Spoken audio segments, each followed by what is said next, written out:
Kebakaran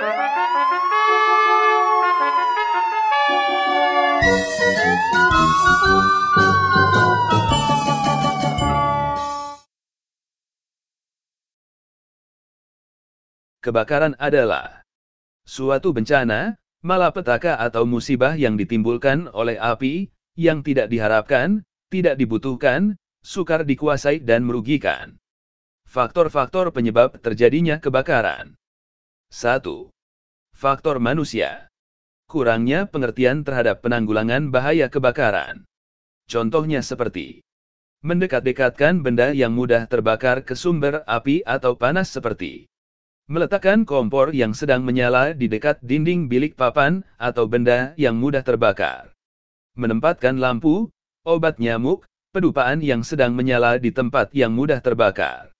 Menyimpan bahan bakar dekat sumber panas.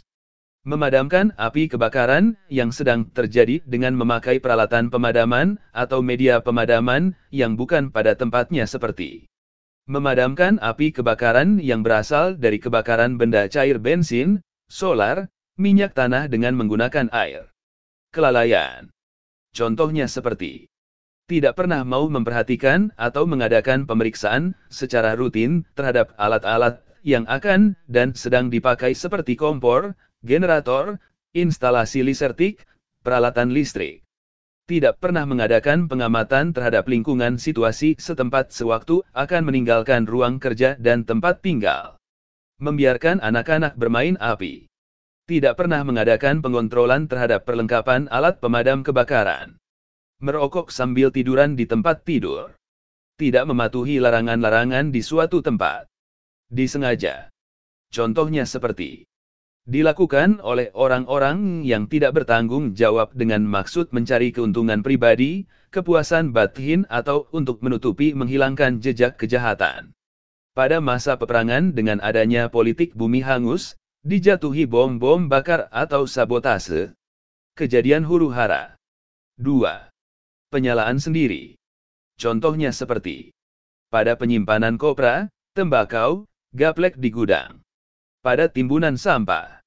Reaksi-reaksi kimia dan lain-lain. 3. Faktor alam.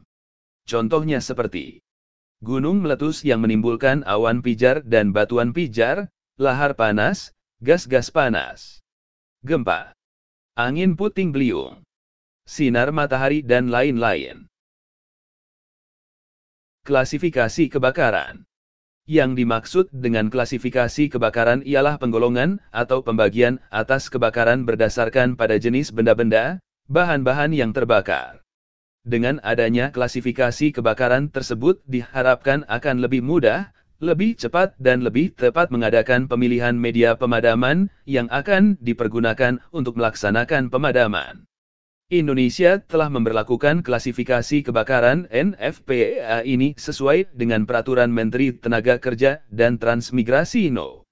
Per 04 Men 1980 tanggal 14 April 1980 tentang syarat-syarat pemasangan dan pemeliharaan alat pemadam api ringan. Klasifikasi kebakaran menurut NEPA, National Fire Protection Association, yang dikenal sebagai klasifikasi kebakaran darat di negara Amerika. Kelas A. Api yang berasal dari kebakaran bahan atau benda padat kecuali logam yang bila terbakar akan meninggalkan arang dan abu. Kelas B. Api yang berasal dari kebakaran benda-benda atau bahan-bahan cair atau gas.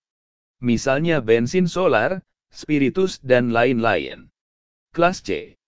Api yang berasal dari kebakaran di mana listrik masih hidup. Kelas D. Api yang berasal dari kebakaran benda-benda atau bahan-bahan logam. Misalnya magnesium, natrium, sodium, kalium, potasium, titanium dan lain-lain. Api adalah suatu massa zat gas yang dapat timbul karena adanya reaksi yang bersifat eksotermis dan dapat menghasilkan panas, nyala, cahaya, asap dan bara. Proses terjadinya api. Untuk memulai proses terjadinya api diperlukan 3 unsur untuk menimbulkan api awal, yaitu bahan, panas dan oksigen. Sekali proses pembakaran dimulai dan bahan atau benda serta oksigen tersedia dalam jumlah yang besar, maka panas yang timbul akan besar lagi. Dengan adanya penambahan panas akan meningkatkan jumlah bahan atau benda sekaligus kebutuhan oksigen pun meningkat. Selanjutnya karena tersedianya oksigen, panas pembakaran lebih meningkat lagi dan melibatkan lebih banyak lagi bahan atau benda. Panas. Panas adalah energi yang berpindah akibat perbedaan suhu. Panas bergerak dari daerah bersuhu tinggi ke daerah bersuhu rendah. Sumber-sumber panas yang dapat menimbulkan api. Api terbuka. Sinar matahari. Energi mekanik seperti gesekan antara dua buah benda, benturan dua buah benda. Kompresi, pemampatan udara atau gas, pemimpitan benda-benda padat seperti timbunan sampah.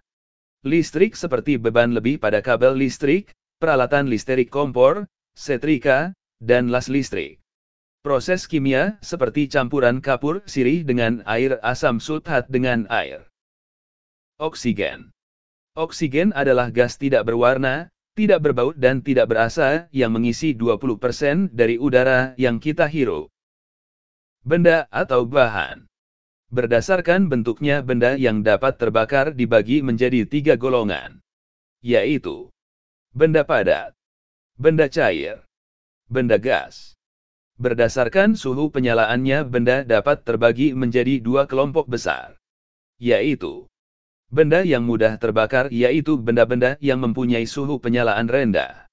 Benda yang sukar terbakar yaitu benda-benda yang suhu menyalanya tinggi. Ketiga unsur sebagai penunjang api awal tersebut dikenal dengan segitiga api, fire triangle combustion.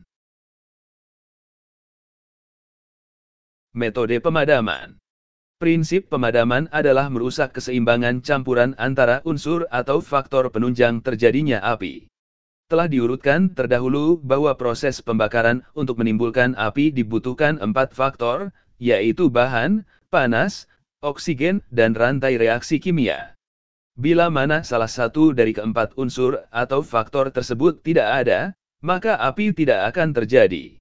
Penghilangan atau pengurangan salah satu dari keempat faktor tersebut akan membuat api menjadi sirna. Metode pemadaman pertama. Smothering. Menutupi atau menyelimuti. Metode ini biasa dikenal dengan sistem pemadaman isolasi, yaitu memutuskan hubungan udara luar dengan benda yang terbakar, agar perbandingan udara dengan bahan yang terbakar berkurang. Contohnya seperti menutup menyelimuti benda yang terbakar dengan memakai karung basah, dengan menggunakan lumpur dan memadamkan kebakaran dengan menggunakan alat pemadam api ringan jenis busa. Metode pemadaman kedua. Cooling. Pendinginan. Metode ini menghilangkan unsur panas dengan cara mengurangi atau menurunkan panas hingga benda yang terbakar mencapai suhu di bawah titik nyalanya. Contohnya seperti disiram atau disemprot dengan air, ditimbun dengan pohon yang mengandung air, dengan Aparco 2. Metode pemadaman ketiga. Starvation. Urai. Yaitu mengurangi atau memisahkan jumlah bahan yang terbakar atau menutup aliran bahan cairan atau gas yang terbakar.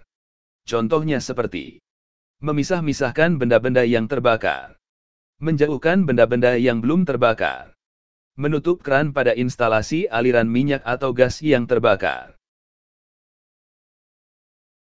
Metode pemadaman keempat. Inhibition of the chemical chain reaction. Mencegah reaksi rantai kimia. Dapat dilaksanakan hanya dengan menggunakan alat pemadam api, di mana pada saat pemadaman berlangsung, partikel-partikel media pemadaman api yang dipakai dapat menyerap, mengikat radikal hidroksil dari api secara kimiawi ataupun secara mekanis. Berikut beberapa hal penting pada saat terjadi kebakaran yang perlu kita ketahui.